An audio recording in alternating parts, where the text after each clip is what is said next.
Selamat pagi saudara-saudari yang terkasih di dalam Tuhan Yesus Kristus. Selamat berjumpa kembali di dalam renungan pagi hari ini. Sebelum kita membaca dan merenungkan firman Tuhan, marilah kita bersama-sama mempersiapkan hati dan pikiran kita dan memohon tuntunan Roh Kudus. Mari kita berdoa. Bapa yang di sorga, dikuduskanlah namamu. Kami datang dengan penuh syukur kepadamu. Terima kasih untuk kesempatan yang diberikan bagi kami untuk menikmati berkat-Mu di awal bulan ini. Dan terima kasih pula untuk kesempatan yang diberikan bagi kami untuk menikmati firman-Mu di pagi hari ini. Biarlah kami selalu dikenyangkan oleh firman yang memberikan kekuatan bagi kami di setiap pergumulan kami.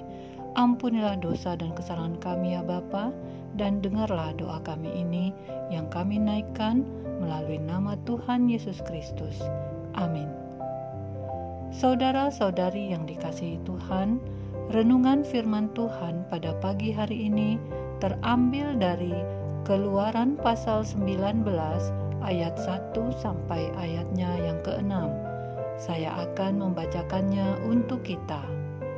Pada bulan ketiga setelah orang Israel keluar dari tanah Mesir, mereka tiba di padang gurun Sinai pada hari itu juga. Setelah mereka berangkat dari Rafidim, tibalah mereka di padang gurun Sinai. Lalu mereka berkemah di padang gurun. Orang Israel berkemah di sana di depan gunung itu.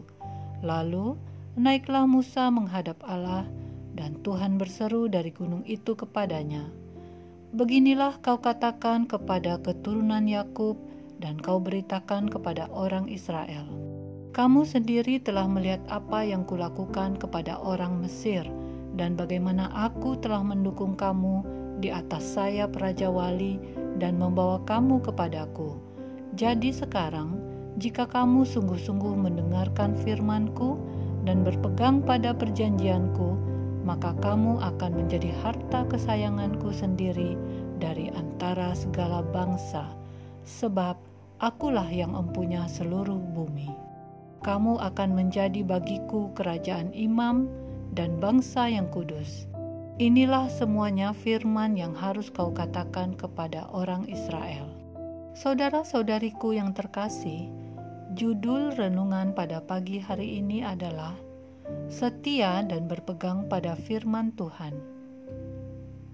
Saudara-saudari yang dikasihi Tuhan, Allah telah menuntun bangsa Israel keluar dari Mesir, melepaskan bangsa itu dari negeri perbudakan.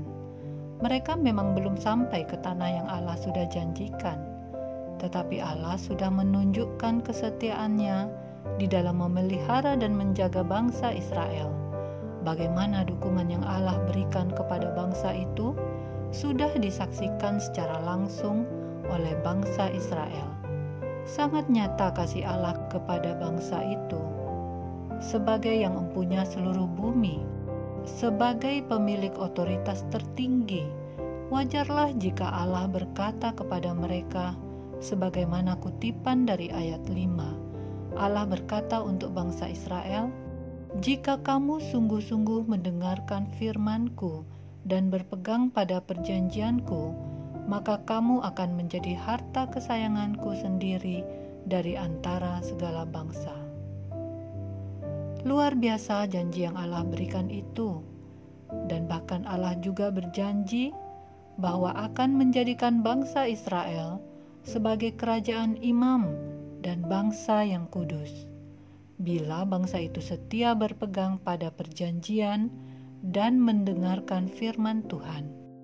Saudara-saudari yang dikasihi Tuhan, janji yang disampaikan Tuhan itu adalah untuk kepentingan bangsa Israel sendiri sebagai umat yang sudah dibebaskan dari perbudakan, agar sebagai bangsa pilihan, bangsa itu mempunyai karakter sebagai harta kesayangan Allah yang menyenangkan Allah, yaitu bangsa yang memancarkan sukacita, menampilkan perbuatan yang menyenangkan Allah, hidup memuji dan menyembah, serta memuliakan Allah, sehingga bangsa itu akan menjadi bangsa yang kuat, yang mampu menyelesaikan persoalan hidup dan bertahan menantang badai kehidupan yang ada.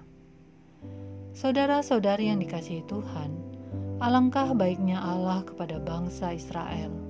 Andai saja kedekatan Allah dengan bangsa Israel yang terasa dan terlihat nyata seperti itu, kala itu bisa terjadi di saat ini di kehidupan kita, di mana kita juga bisa menyaksikan langsung tuntunan Allah, mendengar langsung janji Allah diucapkan. Tentu kita yang suka lupa pada kasih Allah ini akan menjadi setia.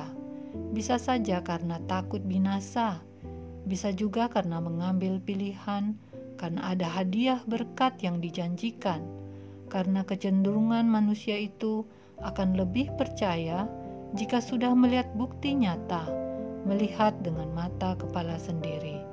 Dan kecenderungan manusia menentukan pilihan karena suatu ketakutan atau ada iming-iming keuntungan. Saudara-saudari yang dikasihi Tuhan, sesungguhnya segala aspek kehidupan bisa membuat kita tidak melihat atau bahkan melupakan Tuhan. Orang yang sedang di dalam pergumulan, yang berfokus hanya kepada penderitaan yang sedang dirasakannya, bisa tidak melihat kehadiran Tuhan, menyalahkan Tuhan tidak hadir menolong, dan mencari pertolongan dari Allah-Allah lain.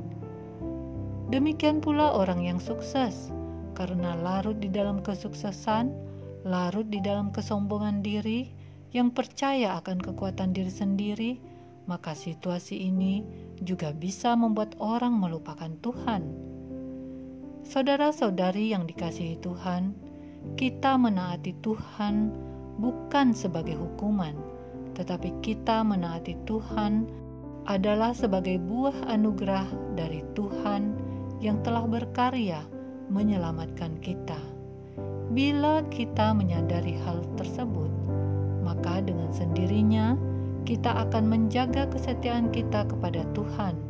Kita hanya akan berpegang kepada firman Tuhan di dalam menentukan setiap pilihan hidup kita, sehingga apapun yang sedang kita hadapi, baik di dalam pergumulan dan penderitaan hidup maupun di dalam kesuksesan yang sedang kita rasakan, maka kita akan tetap memuji Tuhan dan selalu percaya akan rencana dan maksud Tuhan di dalam kehidupan kita.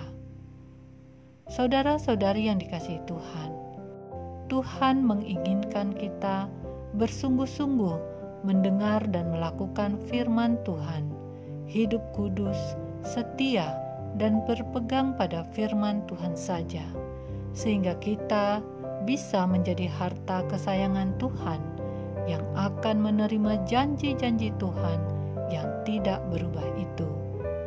Sesuai waktu Tuhan, janjinya akan kita terima di kehidupan saat ini ataupun di kehidupan nanti. Tetaplah bersemangat, jangan berputus asa dalam pergumulan kita. Tetaplah berpengharapan kepada Tuhan. Kiranya memasuki bulan baru ini, kehidupan rohani kita semakin bertumbuh lebih baik lagi, karena kesetiaan dan pegangan hidup kita hanya pada firman Tuhan semata. Demikianlah renungan pada pagi hari ini. Tuhan memberkati. Kita akan menutup renungan dalam doa, tetapi jika saudara ingin didoakan secara khusus, hubungi email kami. Kerinduan kami agar channel ini menjadi berkat bagi banyak orang. Mari kita berdoa. Ya Bapa Surgawi, terima kasih untuk firman yang telah disuguhkan kepada kami. Sungguh kami merasakan berkat-Mu. Kami menyadari kelemahan kami ya Bapa, yang masih saja mendukakan-Mu dengan perbuatan salah dan dosa kami. Ampunilah kami. Untuk itu, kami memohon kembali kepadamu. Berilah kami hati yang bersungguh-sungguh beriman kepadamu. Ingatkan kami akan janji yang sudah kami ikrarkan untuk setia dan berpegang selalu pada firman-Mu. Kami ingin menjadi harta berharga bagi-Mu, dan berilah kami kemampuan untuk dapat melakukan bagian kami di dalam memberitakan kabar baik, kabar keselamatan daripada-Mu kepada orang-orang yang belum mengenal-Mu. Bapa, memasuki hari-hari di bulan baru ini. Ada banyak hal yang ingin kami perbaiki di dalam kehidupan kami. Kami ingin menjadi lebih baik lagi dari bulan lalu yang telah kami tinggalkan. Kami ingin menjadi lebih baik lagi di dalam mengasihi keluarga kami, mengasihi sesama kami, terlebih-lebih mengasihi-Mu. Kami juga ingin lebih baik di dalam menjalankan kewajiban kami sebagai anak, sebagai orang tua, sebagai pelajar, sebagai pekerja, sebagai aparat pemerintah, sebagai hamba Tuhan, dan apapun profesi kami yang sudah Tuhan percayakan kepada kami. Biarlah kami menjadi orang-orang yang bertanggung jawab dan senantiasa memuliakan-Mu di setiap aktivitas kami. Terima kasih ya Bapa. Tidak lupa kami bawakan di dalam doa anak-anak-Mu yang mendengarkan renungan ini, juga umat Tuhan yang saat ini sedang menghadapi pergumulan. Kiranya berkat-Mu tetap tercurah dan tangan-Mu terulur datang menolong. Terima kasih Bapa. Jadilah kehendak-Mu di dalam kehidupan kami. Di dalam nama Tuhan Yesus Kristus kami berdoa dan mengucap syukur. Amin. Saudara-saudari, mulailah harimu. Kiranya kasih dan anugerah Tuhan senantiasa melimpah di dalam kehidupanmu. Muliakanlah Tuhan di dalam setiap aktivitasmu, dan jadilah saksi hidup bagi firman-Nya. Roh Kudus menyertai kita semua. Sampai berjumpa kembali di renungan berikutnya. Tuhan Yesus memberkati.